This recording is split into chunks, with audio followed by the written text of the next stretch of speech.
that we do in our right side of the accordion for songs, Tex-Mex, Conjunto Norteño. What you just heard me playing right there, that was called Te Vas Ángel Mío. It's a very traditional song that we like to perform. And at the end of the melody, you hear me doing a lot of adornos or little pasadas that we do. And all those little adornos and pasadas come from our scales. So that's what we're going to be doing today. We're going to be working with our G scale, our C scale, and our D7 scale. Those are the three major scales that we use if we are playing in the key of G. So let's go ahead and get started. We're going to run through a quick G scale here. This is a GCF accordion. So you have your line, which is your G, your C, and your F. So it's a GCF, okay? Now, I always like to start off by explaining to everybody, if you cut out the first top three buttons on top of the accordion, you start seeing a flower there. I call it a flower. That little design pattern has all the 7 letters in music. If you start on your second button, you have your A. Right next door, you have your B. Come back down, you have your, also repeats down here. You have a second flower. Starting from here, then you go down to 1, 2, 3, 4, 5. The fifth, sixth button on the first row, and you start it all over again. You have the flower again right there. You have A, B, C, D, F, and G. Okay? So we'll start again. Single note G scale. You have to play in for your G. Same button go out. You have your A, B, C, D, E, F sharp, G. Now if you notice, I played this button here. This button here is your E. It is the same button as this one. You have E and E. So you have two options. You can either play G, A, B, C, D, E, F sharp, G, or G, A, B, C, D, E, F sharp, G. Now using only those 8 notes, we get to create our adornos. It doesn't matter where you begin with, anywhere in those buttons. You can begin on your letter D. All I'm doing is playing the G scale backwards. I am starting on the D, hitting it twice, hit the E, back to the D, C, B, and then A, G. And then after I finish with the G, I hit the G chord, G, B, D, to finish it up. Okay? That adorno, you can use that for any song that's in a waltz beat, a 3/4 beat. And you don't have to start on the D, you can start on the F sharp.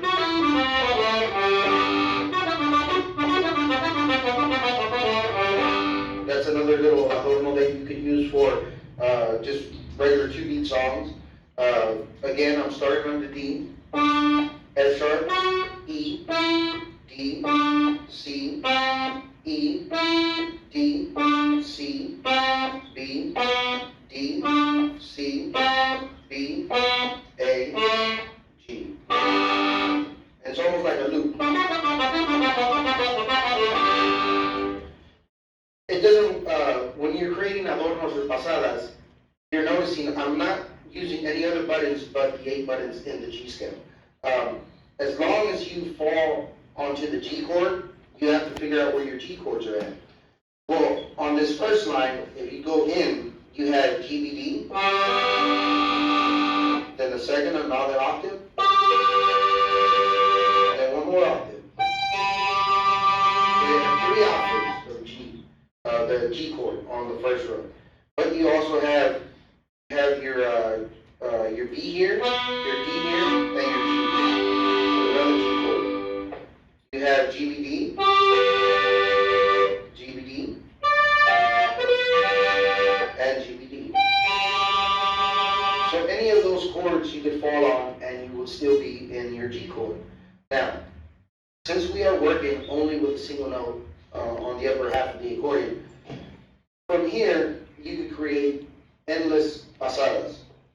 You have B, or even on the C. You can start on your C and start going backwards, but then you go forward. C, B, A, B, C, D, E, F sharp, G.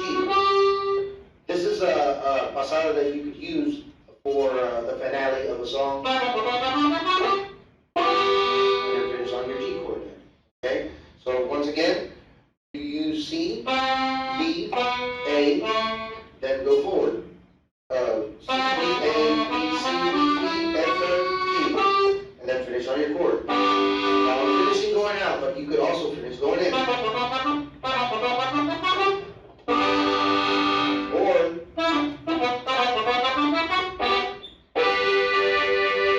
so there's numerous ways of finishing this particular pasada, as long as you're finishing on your G chord there. Since we are working still on our G chord, what I'm going to do is I'm going to add in thirds our G chord now. We have our G in, our A out, D out, C. This is dog here, your E, your F sharp, and your G. Okay? Now, since I started working on the G scale in thirds, what we also like to do is we like to mix and match the different scales that we perform. Now that I have the single note G and thirds in G, now I can mix and match them. I can start on E in thirds and come back in the G scale backwards. E, D, C, B, A, G. But I can also add the single note right afterwards.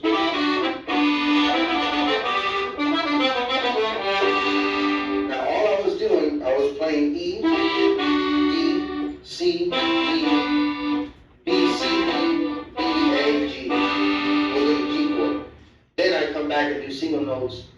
D, C, D, E, E, C, D, A, G. So I can add both of them together.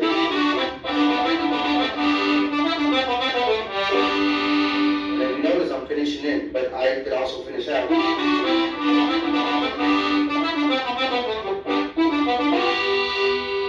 Finishing on, going out on there. Okay? Now, since we have, like I said, we can start wherever we want. I can also start on my F sharp in thirds. Or even begin on our single note.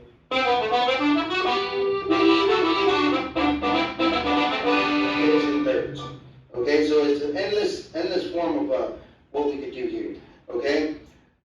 To further going on with our G scale, what we're going to do is we're going to add the octave G scale now. Now, all this is going to go out, okay? Remember, we have our G, A, B, C, D, E, F sharp, G. So right where we finish that, that's where we're going to begin once again. We have G, then we start on our second flower right here. We have A, B, C, D, E, F sharp, G. Alright? I'm going to do the same thing. I'm going to begin pretty much anywhere on the scale there, and I'm going to finish back on top where we started at. Okay? So we're going to start again.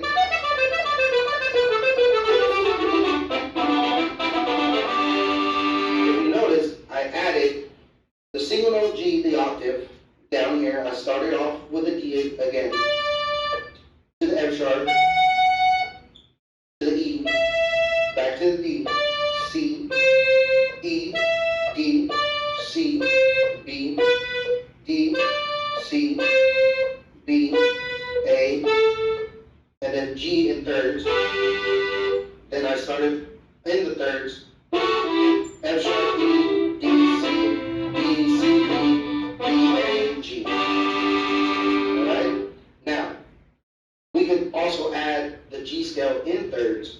We have G, A, B, C, D, E, F sharp, and G. Okay?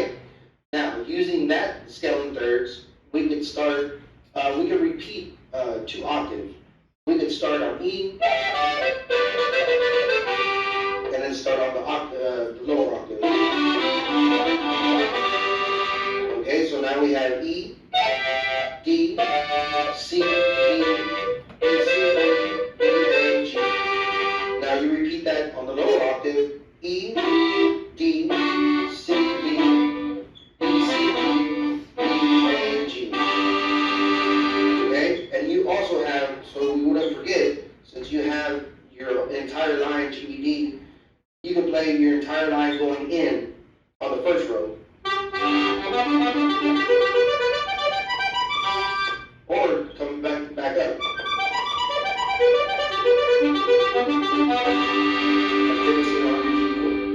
Okay, so those are a few pasadas that you could perform in the scale of G whenever you're playing in the key of G. Okay, so on our next session, we're going to be going on to the scale of C. You want to stop there and do it.